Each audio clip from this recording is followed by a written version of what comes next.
Cooperative ടെക്കിൻ്റെ പുതിയ ഒരു അധ്യായത്തിലേക്ക് സ്വാഗതം. ബാങ്കിങ് സിലബസിൻ്റെ സെക്കൻഡ് മൊഡ്യൂളാണ് ഈ വീഡിയോയിൽ ഉൾപ്പെടുത്തിയത്.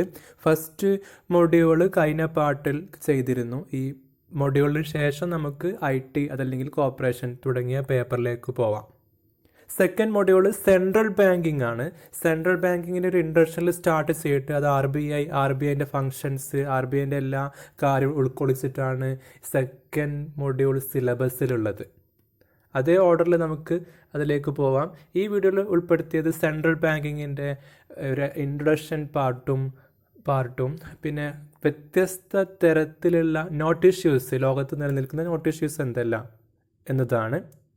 പൊതുവായിട്ട് സെൻട്രൽ ബാങ്കിങ്ങിൻ്റെ ഫങ്ഷൻസ് നമുക്ക് പറയേണ്ട കാര്യമില്ല, കാരണം RBIൻ്റെ ഫങ്ഷൻസിന് ആയിട്ട് തന്നെ അത് വരിക. അതുകൊണ്ട് ഒന്നിച്ച് നമുക്ക് RBIൻ്റെ ഫങ്ഷൻ പറയുമ്പോൾ സെൻട്രൽ ബാങ്കിൻ്റെ ഫങ്ഷൻ ഉൾപ്പെടുത്തിയിട്ട് പറയുകയും ചെയ്യാം. നമുക്ക് സെൻട്രൽ ബാങ്കിങ് എന്നത് പ്രത്യേകിച്ച് പറയേണ്ട ഒരു ആവശ്യമില്ല. ഓരോ രാജ്യത്തിനും ഒരു സുപ്രീം മോണിറ്ററി അതോറിറ്റി ഉണ്ടാവും. അത് ഇന്ത്യക്കാണെങ്കിൽ RBI ആണ്, USA US ഫെഡറൽ റിസർവ്, അങ്ങനെ ഈ ഓരോ രാജ്യത്തിനും bank of Canada, bank of England, reserve bank of Australia തുടങ്ങിയ ഓരോ രാജ്യത്തിനും ഒരു സെൻട്രൽ ബാങ്ക് ഉണ്ടാവും. ഈ സെൻട്രൽ ബാങ്കിൻ്റെ ജോലിയാണ് ആ രാജ്യത്തിൻ്റെ കേന്ദ്ര ബാങ്കായിട്ട് പ്രവർത്തിക്കുക. മാത്രമല്ല issue the currency, regulate the monetary supply, interest rate control, money circulation തുടങ്ങിയ ഒട്ടനവധി മോണിറ്ററിയുമായി ബന്ധപ്പെട്ട് ഒരുപാട് കാര്യങ്ങൾ ഒരു സെൻട്രൽ ബാങ്കിന് അതാത് രാജ്യങ്ങളിൽ ചെയ്യാനുണ്ടാവും. പൊതുവായിട്ട് ഫങ്ഷൻസ് പറയുകയാണെങ്കിൽ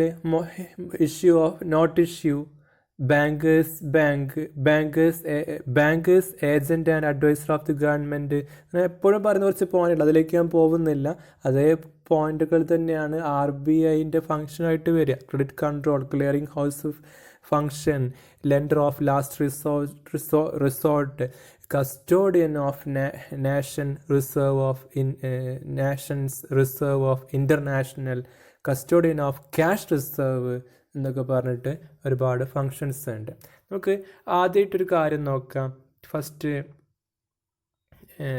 സ്ക്രീനിൽ a central bank is the bank in any country to which has been entrusted the duty of regulating the volume of currency and credit in that country. Bank of International Settlement, BISൻ്റെ ഒരു ഡെഫിനിഷനാണ് central ബാങ്കിൻ്റെ. പ്രത്യേകിച്ച് അതിൽ ഓർക്കേണ്ട കാര്യങ്ങളൊന്നുമില്ല. BIS എന്താണെന്ന് അറിയണം, bank of international settlement. ഇതിൽ second point ഉണ്ട്, റിക്സ് ബാങ്ക് ഓഫ് സ്വീഡൻ. ഇവരാണ് 1656 ഫസ്റ്റ് സെൻട്രൽ ബാങ്ക് ആയിട്ട് സെൻട്രൽ ബാങ്ക് ഓഫ് സ്വീഡൻ, അതാണ് റിക്സ് ബാങ്ക് ഓഫ് സ്വീഡൻ.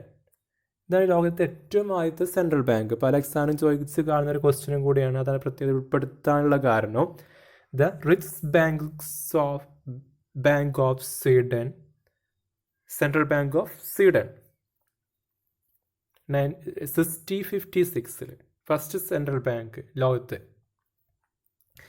നെക്സ്റ്റ് നമ്മൾ പരിചയപ്പെടുന്നത് ലോകത്തെ പ്രമുഖമായ, അതായത് നമ്മൾ കേൾക്കുന്നതും ചോദിക്കുന്നതുമായ കുറച്ച് ബാങ്കുകളും അത് ഏത് രാജ്യത്തിൻ്റെ സെൻട്രൽ ബാങ്ക് ആണ് എന്നും അത് വന്ന ഇയറും ആണ് പറയുന്നത്. അതിൽ ഒന്ന് the Bank of England, the Old Lady of Threadneedle Street എന്നും അറിയപ്പെടാറുണ്ട്. ഇങ്ങനെ രണ്ട് പേരിൽ, ഈ രണ്ടാമത്തെ പേരിലും ദി ബാങ്ക് ഓഫ് ഇംഗ്ലണ്ട് അറിയപ്പെടാറുണ്ട്. ഇംഗ്ലണ്ടിൻ്റെ സെൻട്രൽ ബാങ്കാണ് 1694 എസ്റ്റാബ്ലിഷ് ചെയ്തത്. മറ്റൊന്ന് ബാങ്ക് ഓഫ് ഫ്രാൻസിൻ്റെ സെൻട്രൽ ബാങ്കാണ് 1800. ദി ബാങ്ക് ഓഫ് നോർവേയുടെ central bank 1817. The Bank of ഡെൻമാർക്കിൻ്റെ സെൻട്രൽ ബാങ്ക് 1817. രണ്ടിൻ്റെ ഇയർ സെയിം ആണ്, Norway Denmark. Next the Bank of ഓസ്ട്രേലിയയുടെ central bank 1880. The Bank of Russia USSRൻ്റെ 1860. The Bank of Japan Ginko എന്നും അറിയപ്പെടാറുണ്ട്. ജപ്പാൻ്റെ central ബാങ്കാണ് 1882 എസ്റ്റാബ്ലിഷ് ചെയ്യുന്നു. ഇതിനിടയിൽ പ്രത്യേകം ഓർക്കേണ്ട ഒരു പോയിന്റും കൂടെ ഉണ്ട്. ഇയർ വൈസ് ആണ് ഈ പോയിന്റുകൾ അറേഞ്ച് ചെയ്തുകൊണ്ടാണ് ഇങ്ങനെ ഒരു പോയിന്റ് ഇടയിൽ വരാനുള്ള കാരണം. The International Monetary Conference held at Brussels, ബെൽജിയത്തിൻ്റെ ആസ്ഥാനമാണ്, 1929 recommended the setting up of a central bank in every country. 1929 International Monetary Conference held at Brussels. അവർ റെക്കമെൻഡേഷനും കൂടിയായിരുന്നു ഓരോ രാജ്യത്തിനും ഒരു സെൻട്രൽ ബാങ്ക് ഉണ്ടായിരിക്കണമെന്ന്. പക്ഷെ അതിന് മുമ്പേ മുകളിൽ വായിച്ചൊക്കെ ഉണ്ടായിരുന്നു. പിന്നെ federal reserve system, USA central ബാങ്കിൻ്റെ പേരാണ്. പല എക്സാമിന് ചോദിച്ച ക്വസ്റ്റ്യൻ കൂടിയാണ്. Federal reserve system USA 1913. The Bank of കാനഡയുടെ സെൻട്രൽ ബാങ്കാണ് the Bank of Canada, 1934. Reserve bank of ഇന്ത്യയുടെ സെൻട്രൽ ബാങ്ക് 1935. ഈ പോയിന്റും പല എക്സാമിനും ചോദിച്ചിട്ടുണ്ട്. Reserve bank of India established on 1935, ഇന്ത്യയുടെ സെൻട്രൽ ബാങ്ക് കൂടിയാണ്. ഇനി നമുക്ക് ഇതിൽ രണ്ടാമത്തെ ഏരിയയിലേക്ക് പോകാം. ഈ ക്ലാസ്സിൻ്റെ രണ്ടാമത്തെയും അവസാനത്തെയും ഏരിയക്ക്, functions of central bank. Central ബാങ്കിന് ഒരുപാട് ഫങ്ഷൻസ് ഉണ്ട്. നമ്മൾ ഇൻട്രൊഡക്ഷനിൽ പറഞ്ഞ പോലെ ഒരുപാട് ഫങ്ഷൻസ് ഉണ്ട്. Credit control, note issue, lender of last resort, custodian of foreign exchange എന്നൊക്കെ പറഞ്ഞിട്ട് അതിൽ ഒരു പോയിന്റ് മാത്രമാണ് ഇവിടെ വെച്ചിട്ടുള്ളൂ. Functions of central bank. Function central bank list ചെയ്തിട്ടുണ്ട്.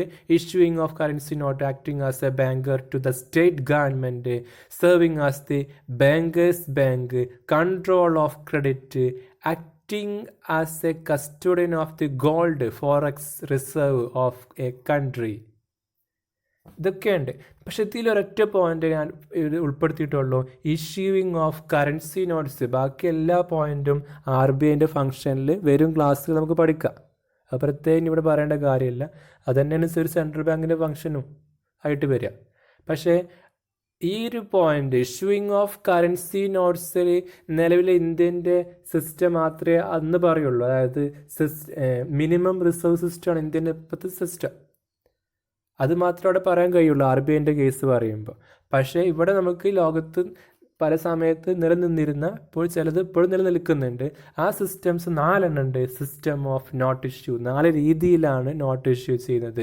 നമുക്ക് പലർക്കും അറിയാം. ആദ്യമേ സെൻട്രൽ ബാങ്കുകൾ നോട്ട് ഇഷ്യൂ ചെയ്യുന്നത് കറൻസിയോ സെക്യൂരിറ്റീസിൻ്റെ ബാക്കപ്പിൻ്റെ മുകളിലാണ്. അപ്പോൾ അത് എത്ര കീപ്പ് ചെയ്യണം, അതിൻ്റെ അളവ് എത്ര എന്നൊക്കെ സൂചിപ്പിക്കുന്നതാണ് ഈ 4 സിസ്റ്റംസും. അതിലൊന്നാണ് fixed fiduciary system or partial fiduciary system, maximum fiduciary system, maximum issue system. മൂന്നാമത്തത് പ്രപ്പോർഷണൽ റിസർവ് സിസ്റ്റം. നാലാമത്തത് മിനിമം റിസർവ് സിസ്റ്റം. ഇങ്ങനെ 4 systems, 4 system of not issue. നമുക്ക് ഓരോന്ന് മനസ്സിലാക്കാം. അതിൽ ഫസ്റ്റത്താണ് എന്ത്, ഫിക്സഡ് ഫിഡ്യൂഷ്യറി സിസ്റ്റം, അതല്ലെങ്കിൽ പാർഷ്യൽ ഫിഡ്യൂഷ്യറി സിസ്റ്റം. ഇത് ലോകത്ത് ആദ്യമായിട്ട് കൊണ്ടുവരുന്നത് ഇംഗ്ലണ്ടാണ് 1844. പക്ഷേ 1939 അവരത് അവസാനിപ്പിക്കുകയും ചെയ്ത്. ഈ സിസ്റ്റം കൊണ്ടുവന്ന് 1844 1934 അത് അബാൻഡൻ ചെയ്യുകയും ചെയ്ത്. Fixed fiduciary system. എന്താണ് ഈ ഫിക്സഡ് ഫിഡ്യൂഷ്യറി സിസ്റ്റം എന്ന് നോക്കാം. The central bank issue currency notes up to a certain limit called fixed. Certain limit is called fiduciary limited without any gold backing. The fiduciary portion has to be covered by the government securities. അതായത് gold backup ഇല്ലാതെ, without any gold backup ഇല്ലാതെ ഒരു limit വരെ central ബാങ്കുകൾക്ക് not issue ചെയ്യാം. ആ ലിമിറ്റിന് പറയുന്ന പേരാണ് ഫിഡ്യൂഷ്യറി ലിമിറ്റ് എന്നും. എങ്കിലോ ആ ലിമിറ്റ് വരെ പിന്നെ എന്താ കീപ്പ് ചെയ്യേണ്ടത്, അത് ഗവൺമെൻറ് സെക്യൂരിറ്റീസ് ആണ്. The fiduciary portion has to be covered by the government security. ഇങ്ങനെ ഒരു സിസ്റ്റം നിലനിന്നിരുന്നു. ഇംഗ്ലണ്ട് അവർ യൂസ് ചെയ്ത സിസ്റ്റം കൂടിയാണ്. അതാണ് ഫിക്സഡ് ഫിഡ്യൂഷ്യറി സിസ്റ്റം. ഒരു ലിമിറ്റ് വരെ, ആ ലിമിറ്റിൻ്റെ പറയുന്ന പേര് ഫിഡ്യൂഷ്യറി ലിമിറ്റ്. ആ ലിമിറ്റിൻ്റെ പ്രത്യേകത ഗോൾഡ് ബാക്കപ്പ് ഇല്ലാതെ കറൻസി നോട്ടുകൾ ഇഷ്യൂ ചെയ്യാം. പക്ഷേ എന്താണ് ബാക്കപ്പിന് വേണ്ടത്? ഗവൺമെൻറ് സെക്യൂരിറ്റീസ് ആണ്. Next, maximum fiduciary system or maximum issue system. ഇത് ഫ്രാൻസ് 1870 അവർ കൊണ്ടുവന്നിട്ട് അഡോപ്റ്റ് ചെയ്തിട്ട് 1928 ആയപ്പോഴേക്കും അവരെന്ത് ചെയ്തത്? അബാൻഡൻ ചെയ്ത് ഒഴിവാക്കി. പിന്നീട് later adopted by England in 1939 and Japan in 1941. മുകളിൽ ഇംഗ്ലണ്ട് അത് 1939 അബാൻഡൻ ചെയ്യുന്നുണ്ട്. പിന്നെ ഇതിലേക്കാണ് വരുന്നത് മാക്സിമം ഫിഡ്യൂഷ്യറി സിസ്റ്റം. അതാണ് ഇംഗ്ലണ്ട് 1939 അഡോപ്റ്റ് ചെയ്ത് പറയാൻ കാരണം. ഇതിൻ്റെ പ്രത്യേകത നോക്കിയാൽ a maximum is fixed by the government for note issue. The central bank can issue notes up to this maximum limit without any gold reserve. നേരത്തെ പറഞ്ഞത് തന്നെയാണ്, പക്ഷെ ഇവിടെ മാക്സിമം ലിമിറ്റാണ്. നേരത്തെ ഫിക്സ്ഡ് ലിമിറ്റ് അല്ലെങ്കിൽ സെറ്റ് ലിമിറ്റ് ആയിരുന്നു. ഇവിടെ ആ ലിമിറ്റ് മാക്സിമം ലിമിറ്റ് ആക്കി മാറ്റി എന്നുള്ളൂ. ഏതായാലും സെക്യൂരിറ്റിൻ്റെ ബേസിൽ ഗോൾഡിൻ ബാക്കപ്പ് അല്ലാത്ത രീതിയിൽ ആ മാക്സിമം ഗവൺമെൻറ് ഫിക്സ് ചെയ്യുന്ന മാക്സിമം ലിമിറ്റാണ്, നോട്ടീഷൻ ലിമിറ്റാണ് maximum fiduciary system or maximum issue system എന്ന് പറയുന്നത്. നെക്സ്റ്റ് രണ്ടെണ്ണം ഇമ്പോർട്ടൻ്റ് ആണ്, കാരണം അത് RBIയുമായി ബന്ധപ്പെട്ട 2 പോയിന്റും കൂടെയാണ്. അതിലൊന്നാണ് പ്രപ്പോർഷണൽ റിസർവ് സിസ്റ്റം. ഇന്ത്യ ഒരു കാലത്ത് നിലവിലുള്ള മിനിമം റിസർവ് സിസ്റ്റം എന്ന 4ാമത്തെ നിലവിൽ ഇന്ത്യ ഉപയോഗിക്കുന്ന RBI ഉപയോഗിക്കുന്ന സിസ്റ്റം ഉപയോഗിക്കുന്നതിന് മുമ്പ് ഉണ്ടായിരുന്ന സിസ്റ്റമാണ് ഇത് പ്രപ്പോർഷണൽ റിസർവ് സിസ്റ്റം. കാരണം adopted by Germany in 1875, subsequently adopted by the USA 1914, Italy 1925 and France 1928. India was on this system till 13th June 1956. വളരെ പ്രധാനപ്പെട്ട ഒരു പോയിന്റാണ് 13th ജൂൺ 1956. ആ സമയം വരെ ജൂൺ 30 വരെ 1956 വരെ ഇന്ത്യ ഉപയോഗിച്ച സിസ്റ്റം കൂടിയാണ് പ്രപ്പോർഷണൽ റിസർവ് സിസ്റ്റം. അപ്പോൾ എന്താണ് പ്രപ്പോർഷണൽ റിസർവ് സിസ്റ്റം എന്ന് നോക്കാം. എ സെർട്ടൈൻ പെർസെൻറ്റേജ്, അതായത് 20 to 40% of note issued be covered by gold reserve. The remaining portion of notes issued has to be covered sound collateral securities such as government securities, trade bills. 20 to 40% ഭാഗം ബാക്കപ്പിൻ്റെ not issue ചെയ്യുമ്പോൾ അത്രയും percentage gold reserve ആയിരിക്കണം back ചെയ്യേണ്ടത്. 20 to 40% എങ്കിലും gold backup വേണം. ബാക്കിയുള്ള area അല്ലെങ്കിൽ ബാക്കി ബാക്കപ്പ് വെക്കേണ്ടത് ഗവൺമെൻറ് സെക്യൂരിറ്റീസ്, ട്രേഡ് ബിൽസ് ഒക്കെയാണ്. 20 to 40 റിമൈനിങ് പോർഷന്. ഈ സിസ്റ്റത്തെ പറയുന്ന പേരാണ് proportional reserve system. India 13th June 1950 അവസാനിപ്പിച്ച പ്രപ്പോർഷണൽ റിസർവ് സിസ്റ്റത്തിൻ്റെ പ്രത്യേകത എന്ന് പറഞ്ഞാൽ 20 to 40% note issued be covered by gold reserve. ബാക്കി ഭാഗം ഗവൺമെൻറ് സൗണ്ട് കൊളാക്ടർ സെക്യൂരിറ്റീസ് എന്ന് പറഞ്ഞത് ഗവൺമെൻറ് സെക്യൂരിറ്റീസ്, ട്രേഡ് ബിൽസ് പോലുള്ള. ഏറ്റവും ലാസ്റ്റാണ് മിനിമം റിസർവ് സിസ്റ്റം. അതായത് 30 ജൂൺ 1956 1956 ഇന്ത്യ അവസാനിപ്പിച്ചിട്ട് മാറിയ പുതിയ സിസ്റ്റമാണ് minimum reserve system. It is practised in Netherlands, union of south Africa and India since 1st July 1956. June 30 മറ്റേത് അവസാനിപ്പിച്ച് തൊട്ടടുത്ത ദിവസം എന്ത് ചെയ്യുന്നു 1st ജൂലൈയിൽ 1956 മിനിമം റിസർവ് സിസ്റ്റത്തിലേക്ക് ഇന്ത്യ മാറുന്നു. അപ്പോൾ എന്താണ് ഈ മിനിമം റിസർവ് സിസ്റ്റത്തിൻ്റെ പ്രത്യേകത? അതാണ് നിലവിൽ ഉപയോഗിക്കുന്നത് പറഞ്ഞ്. RBI has to maintain 200 crore in the form of gold and foreign exchange reserve. ഇതാണ് minimum reserve. 200 CR RBI maintain ചെയ്യും. അത് ഗോൾഡ് ആവാം, ഗോൾഡും ഫോറിൻ എക്സ്ചേഞ്ച് റിസർവ് ഒക്കെ കൂടിയിട്ട്.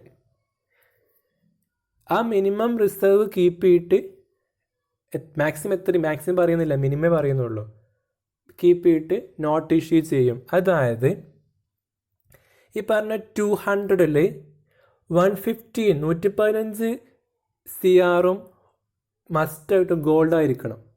200-ൽ 115 CR ഗോൾഡ് റിസർവ് ആയിരിക്കണം. ബാക്കിയുള്ള നേരത്തെ പറഞ്ഞ പോലെ സെക്യൂരിറ്റീസ്, കോളക്റ്റീവ് സെക്യൂരിറ്റീസ് ആവാം. വീണ്ടും ഓർക്കേണ്ട ഒരു point, no maximum limit was fixed for the issue of currency notes. Minimum ഇത് കീപ്പ് ചെയ്യണമെന്നേ പറഞ്ഞിട്ടുള്ളൂ. മിനിമം ഇത്ര 200 CR റിസർവ് കീപ്പ് ചെയ്യണം. അതിൽ 115 ഗോൾഡ് ആയിരിക്കണം. റിമൈൻ സെക്യൂരിറ്റീസ് മതി.